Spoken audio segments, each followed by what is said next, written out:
Hello students. मैं आलोक मिश्रा आप सभी का स्वागत करता हूं अपने इस लेक्चर में। एंड आज आपको एक और भी बेहतरीन कंसेप्ट यहां पे मिलने वाला है और वो कंसेप्ट है कि इंटीग्रल कैलकुलस में हम किस तरीके से बाय पार्ट्स का इस्तेमाल करते हैं। Application of by parts in integral calculus का एक बहुत बढ़िया हम लोग क्वेश्चन की मदद से इस कंसेप्ट को समझने वाले हैं। ओके, सो स्टूडेंट्स, आप सभी जिन्होंने अभी तक चैनल को सब्सक्राइब नहीं किया है, request all of you to subscribe this channel, क्योंकि ये चैनल आपके लिए है एंड आप सबों के बेसिक कंसेप्ट को स्ट्रॉन्ग करने के लिए, उसके ग्रोथ, आपके ग्रोथ के लिए है ये। So you guys all subscribe this channel and also share it with your friends. Okay, तो चलिए हम लोग चलते हैं अपने क्वेश्चन की तरफ और देखते हैं कि क्वेश्चन में क्या कहा गया है यहाँ पे। तो देखो बच्चों, ये क्वेश्चन में आपके पास है कि you have to evaluate this integral given integral। तो ये आपको ध्यान रखना है बच्चों कि अगर आपको इंटीग्रल कुछ इस तरीके से दिया हुआ है, तो जैसा कि मैंने आपको बताया है कि आपको सबसे पहले क्या लिखना है कि इंटीग्रल आपको क्या दिया गया है वो लिख लीजिए आप यहाँ पे। तो चलिए हमने लिख लिया इसको कि this is dx upon x minus one into x square plus one, ये हमें इंटीग्रल दिया गया है। ओके, इसको हमने लिख लिया। अब इसको क्या करना पड़ेगा, बाय पार्ट्स का कंसेप्ट लगा करके ये जो नीचे में डिनोमिनेटर में आपको दो फैक्टर्स दिख रहे हैं ना अलग अलग, इनमें बाय पार्ट्स का हमें यूज करना है और इसकी मदद से हम इसको सॉल्व करेंगे, इसको अलग अलग करेंगे दोनों फैक्टर्स को। तो देखिए कैसे कर सकते हैं। यहां पे हम क्या करते हैं, we just write this as we just take this law, कि इसको ऐसे लिख देते हैं कि let this is one upon x minus one into x square plus one, right. ये हमने यहां पे लिख लिया इसको और इससे हम लिख देते हैं कि a divided by x minus one plus b x plus c. ये आपको मैं बाय पार्ट्स में बताऊंगा कि किसमें ये ऊपर जो हमने कांस्टेंट लिया है a b c, वो किसमें किस तरीके के इक्वेशन में हम कौन कौन सा कांस्टेंट लेते हैं, कितने कांस्टेंट लेते हैं, वो सभी चीजें मैं आपसे बाय पार्ट्स में डिस्कशन करूंगा उसका।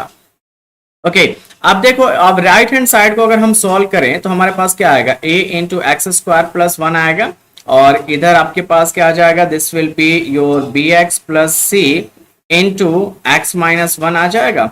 Okay, and divided by x minus one into x square plus one.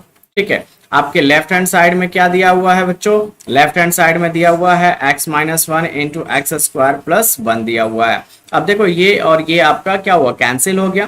तो यहां से हमें जो इक्वेशन मिलता है वो क्या मिलता है कि one is equals to a into x square plus one plus b x plus c into x minus one, ये आपके पास एक्सप्रेशन होता है। अब What you have to do, आपको राइट हैंड साइड का जो एक्सप्रेशन है, जो इक्वेशन है, उसको एक्सपेंड करना है।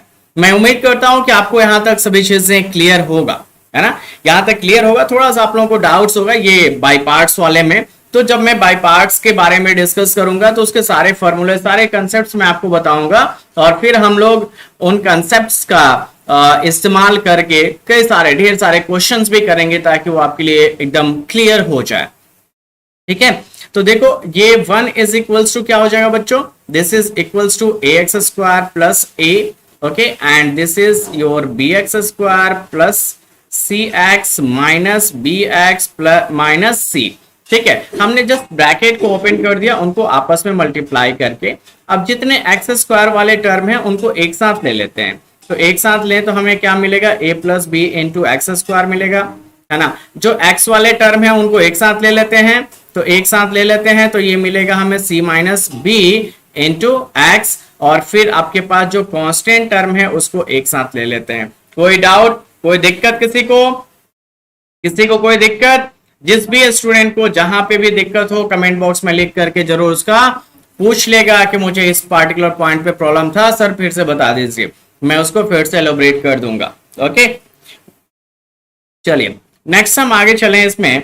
अब आप देखिए लेफ्ट हैंड साइड में आपका एक्स स्क्वायर का कोई टर्म नहीं है, तो एक्स स्क्वायर का कोई टर्म नहीं है, इसका मतलब क्या है कि ये जो यहां से आपको रिलेशन मिलेगा कि a plus b equals to zero, यहां से मिलेगा c minus b equals to zero, right. तो चलिए पहले लिखते हैं a plus b equals to zero. Okay, that means कि हम लोग लेफ्ट हैंड साइड और राइट हैंड साइड को कंपेयर करने वाले हैं। Comparing LHS and RHS, we get, हमें क्या मिलेगा, हमें मिलेगा एक आपको कि a plus b equals to zero. दूसरा क्या मिलेगा बच्चों, दूसरा आपको इक्वेशन यहां से मिल रहा है c minus b equals to zero, क्योंकि x का भी टर्म इधर लेफ्ट की तरफ नहीं है, तो c minus b equals to zero, c minus b equals to zero. Sorry, ये वाला जीरो था ना, ये वाला टर्म जीरो था आपका, राइट। मैं इसको इरेज करके ही लिख देता हूं, ये आपका जीरो था, ठीक है। फिर लास्ट में आपके पास है a माइनस सी, वो कांस्टेंट टर्म है, तो देखो कांस्टेंट टर्म आपको वन दिया हुआ है ना, तो a minus c equals to क्या हो जाएगा, that will be equals to one, that will be equals to one.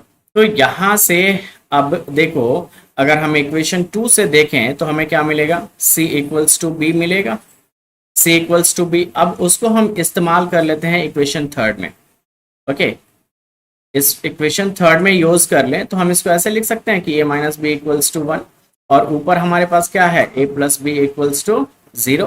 Okay, दोनों को सॉल्व करो तो b कैंसिल हो जाएगा, ये 2a आ गया, और यहाँ ऐड करो तो 1 आ जाएगा, तो a इक्वल्स टू 1/2 आ गया, a इक्वल्स टू 1/2 आ गया, ठीक है।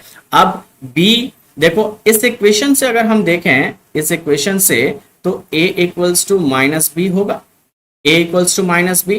तो बच्चों, अगर a का मान आपका 1/2 आया है तो b का मान -1/2 हो जाएगा, है ना। a का मान अगर 1/2 है तो b का मान -1/2 हो जाएगा। और देखो b और c दोनों बराबर हैं, तो c का मान कितना आ जाएगा, c का भी मान 1/2 आ जाएगा, ठीक है। ये a b और c का मान निकल गया। अब आपको क्या करना है कि ये जो इक्वेशन था यहाँ पे, इस जगह पे a b और c का मान रख दीजिए, और फिर इस क्वेश्चन को आराम से सॉल्व कर लीजिए, ओके। तो चलिए हम अब आगे चलते हैं, इनके वैल्यूज रख करके इसको सॉल्व करते हैं और देखते हैं कि किस तरीके से हम इसे सॉल्व कर पा रहे हैं। तो देखिए, आपके पास ये था कि 1 x minus 1 into x square plus 1 is equals to a, है ना, a divided by x minus 1, तो यानी कि 1/2 इंटू एक्स माइनस 1, फिर -1/2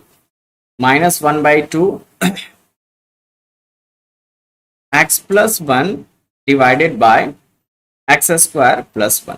ये आपका इक्वेशन बनेगा जब आप उसको एबीसी की वैल्यूज को पुट करिएगा, ठीक है। एबीसी की वैल्यूज पुट करिएगा तो ये इक्वेशन बनेगा।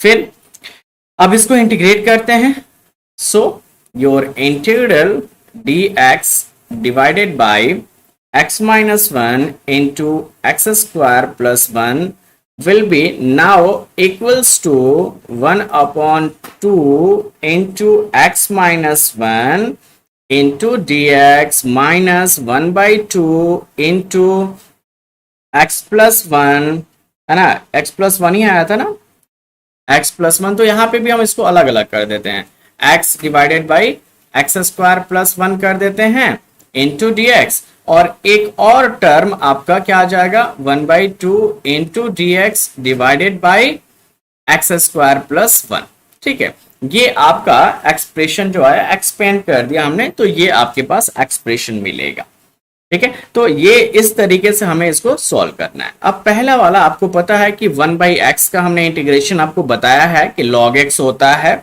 तो आप इसको क्या लिख सकते हो, 1/2 log ऑफ x माइनस 1, ठीक है, log ऑफ x माइनस 1 हो गया।